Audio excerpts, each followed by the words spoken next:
असम में फिर से 300 मदरसे बंद करने की बात की जा रही है। वहीं कसरते इज़्दिवाज पर भी नकेल कसने की बात छिड़ी है और इसी हवाले से एडवोकेट इलियास अहमद ने जी सलाम से खास बातचीत की और कहा है कि सरकारी मदारिस तो बंद किए जा चुके हैं, जहां प्राइवेट मदरसे की बात है तो उसे बंद करने का कोई मतलब नहीं बनता, जबकि कसरते इज़्दिवाज यानी पोलोगैमी मुसलमानों में आज नहीं है। हम बात करने जा रहे हैं असम के जाने माने एडवोकेट, गुवाहाटी हाई कोर्ट के तथा एक संगठन खुदाई खिदमतगार के असम प्रांत के सदर एडवोकेट इलियास अहमद जी से, और उनसे हम लोग जानकारी लेने जा रहे हैं कि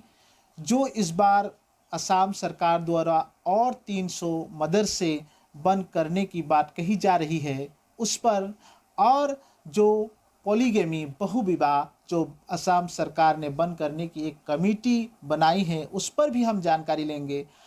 और ये संपूर्ण जानकारी लेने के साथ साथ खास तौर से जो आने वाले लोकसभा चुनाव में असम के मुस्लिम वोटर्स किस तरह से भारतीय जनता पार्टी के साथ रवैया करते हैं, उनके फेवर में मतदान करेंगे या नहीं,